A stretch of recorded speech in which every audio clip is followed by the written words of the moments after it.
Você sabia que, de acordo com o G1, entre as 214 milhões de pessoas que moram no Brasil, 70,3 milhões estão em situação de segurança alimentar?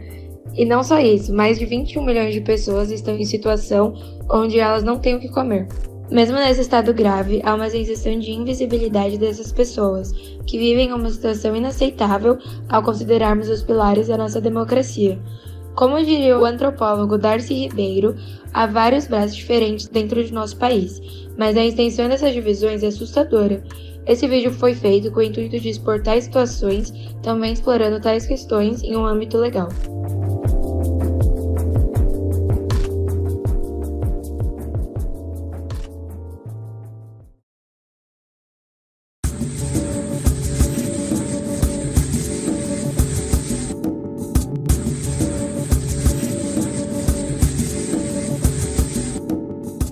Todo ser humano tem direito a um padrão de vida capaz de assegurar a si e a sua família saúde, bem-estar, inclusive alimentação. Artigo 25, Declaração Universal dos Direitos Humanos. Enquanto esse compromisso é assinado por países do mundo inteiro, a realidade material é bem distante no compromisso assumido. Quase 10% da população do planeta, o equivalente a 700 milhões de pessoas, de acordo com o jornal da USP, passam fome. Vários fatores causam isso, entre eles a herança colonialista, que deixou complicadas marcas históricas, extrema desigualdade e pura negligência. A insegurança alimentar ocorre quando as pessoas não têm acesso regular e permanente a alimentos em quantidade e qualidade suficiente para sua sobrevivência. Isso segundo a Organização das Nações Unidas para a Alimentação e a Agricultura, a FAO.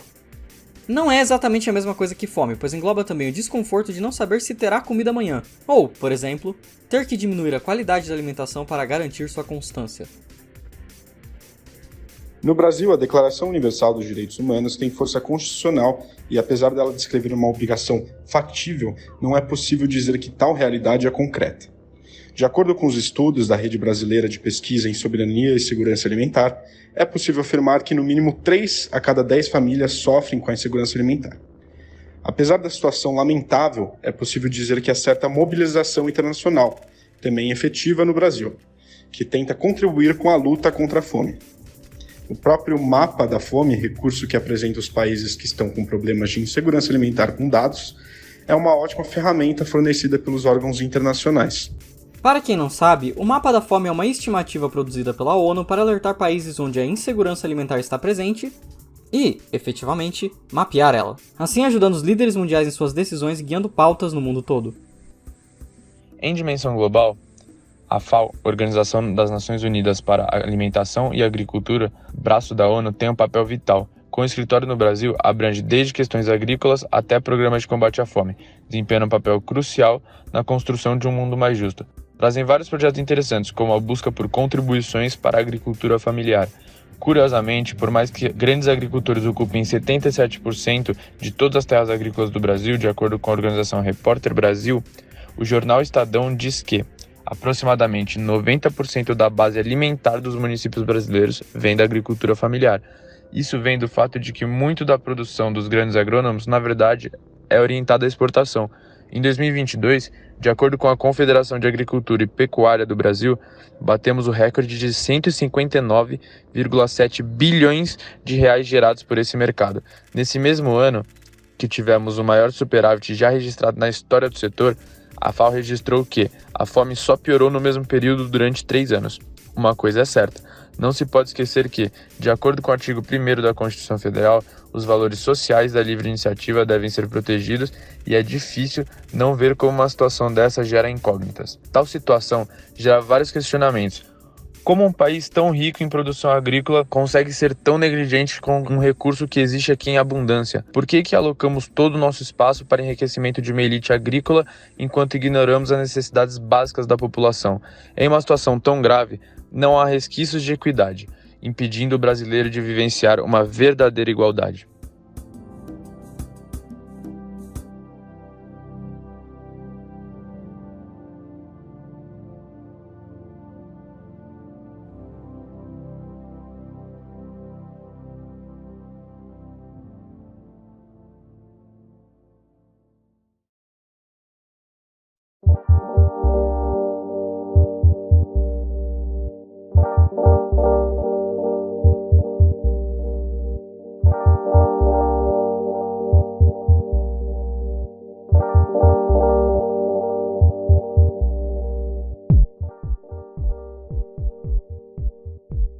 são direitos sociais à educação, à saúde, à alimentação, o trabalho, a moradia, o transporte, o lazer, a segurança, a previdência. Constituição Federal, o artigo 6º, apesar da situação desastrosa, o Brasil vem tomando várias providências para lidar com os problemas já apontados. Um exemplo disso é o Programa de Aquisição de Alimentos, onde o governo compra justamente da agricultura familiar parte da colheita para distribuir aos mais necessitados. Isso abastece diversas famílias que estão na situação de insegurança alimentar, aqueles atendidos pela rede socioassistencial e até mesmo a rede pública e filantrópica de ensino. O governo federal também lançou esse ano o Brasil Sem Fome, projeto que pretende tirar o Brasil do mapa da fome da ONU até 2030, visando o combate ao desperdício de alimentos, fortalecimento da agricultura familiar e acesso à renda e ao trabalho. É um projeto de longo prazo que visa ampliar a disponibilidade de recursos para a causa da luta contra a fome. Temos também a CONSEA, o Conselho Nacional de Segurança Alimentar e Nutricional. Esse conselho contribui na formação de políticas relacionadas à fome, se integrando em ações governamentais para assessorar o presidente da República e trazer as principais diretrizes e preocupações em pauta para discussão. Nesse conselho, há a presença de diversos especialistas de diferentes realidades da agricultura, pesquisadores, líderes de associações e afins. Outra iniciativa, essa desvinculada do governo, que combate o problema diretamente, é a Cozinha Solidária, do MTST, o Movimento dos Trabalhadores Sem Teto. O projeto cria pequenas unidades com hortas e uma verdadeira oficina para preparar alimentos, além de workshops e até auxílio à alfabetização. O projeto tenta suprir a necessidade nas áreas urbanas mais carentes de atenção, recebendo cobertura até da grande empresa.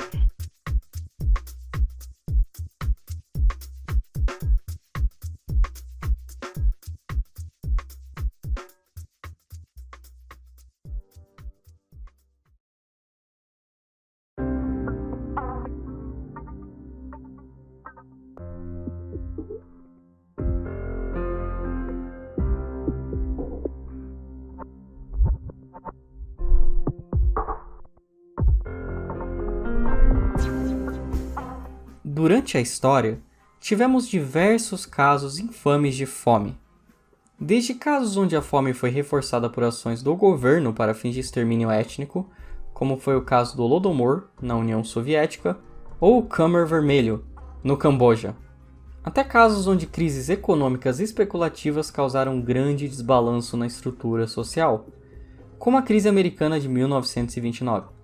De acordo com o IBGE, foi na década de 80, nos últimos anos da ditadura, onde o Brasil passou pelo maior período de fome generalizada, com 40% da população vivendo em extrema pobreza.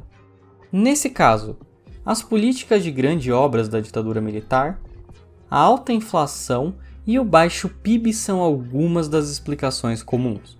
O fato é que, considerando o espaço que o Brasil tem no século XXI e a nossa própria rica produção agrícola, é inaceitável permanecermos nesse estado. Inegavelmente, a fome é resultado de um sistema predatório e apático quanto aos menos favorecidos. Há um claro descaso, tanto entre os detentores dos meios de produção, quanto na própria classe média, em impedir tal perpetuidade das desigualdades.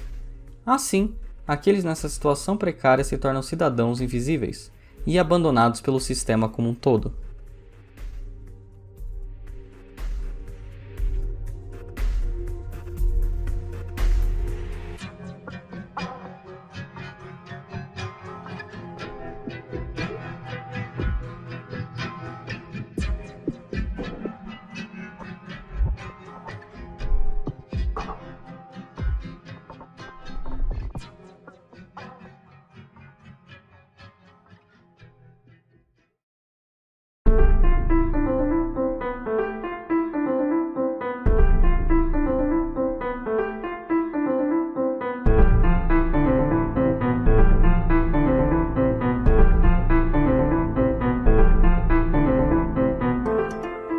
Ao considerar tudo o que foi dito, não é difícil perceber que a insegurança alimentar se dá principalmente em um contexto de extrema desigualdade, que é originada por diversos motivos, desde a distribuição de terra inadequada e desigual, até uma ênfase nociva da exportação no mercado agrícola.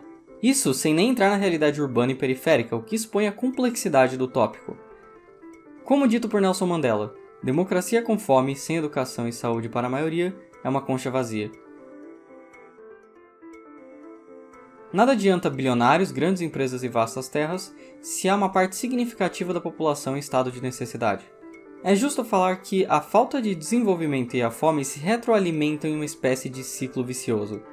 O contexto da insegurança alimentar transtorna não só o dia a dia dos indivíduos que passam por isso, mas também o progresso social. Como que as pessoas que não têm o que comer vão se preocupar efetivamente com as outras demandas da sociedade? É a falta de um pilar essencial para a sobrevivência que prejudica todos os outros, assim como dita a pirâmide de Maslow. A teoria psicológica que bota em uma pirâmide todas as nossas demandas, fisiológicas e emocionais, sendo uma das mais importantes e básicas a alimentação. Existem 3 níveis de insegurança alimentar: leve, moderada e grave. Enquanto na leve apenas a qualidade dos alimentos é afetada, na moderada a quantidade começa a ser racionada. No nível grave, até mesmo crianças acabam sofrendo com o racionamento da comida. Irrelevante de qual nível a pessoa está sofrendo, é inegável que há um dano considerável no dia a dia do cidadão que, perdendo sua própria agência, se vê desesperado para conquistar a tão sonhada segurança alimentar.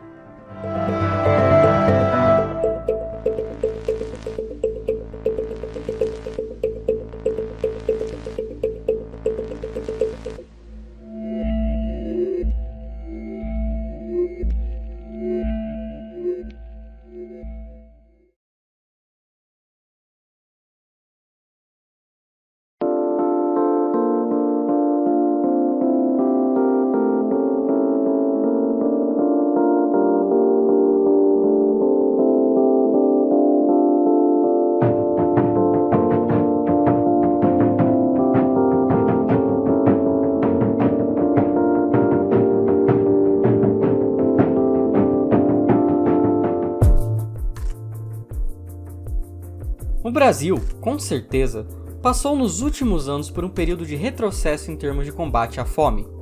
Enquanto os desafios ainda permanecem grandes e o próprio projeto do governo, se der certo, apenas irá tirar o Brasil do mapa da fome em 2030, tivemos alguns grandes passos para a melhoria desses problemas.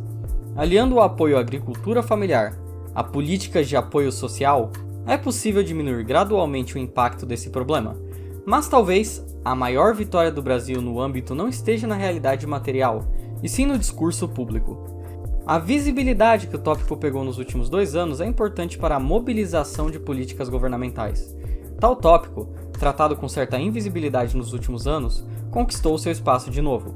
Com um povo consciente do problema, podemos dar força ao espírito coletivo e demandar as mudanças necessárias. Trazendo benefícios à agricultura familiar e à população em geral, tais medidas podem mudar totalmente o cenário nacional e garantir assim 3 dos mais importantes direitos constitucionais: a dignidade humana, a alimentação e a vida.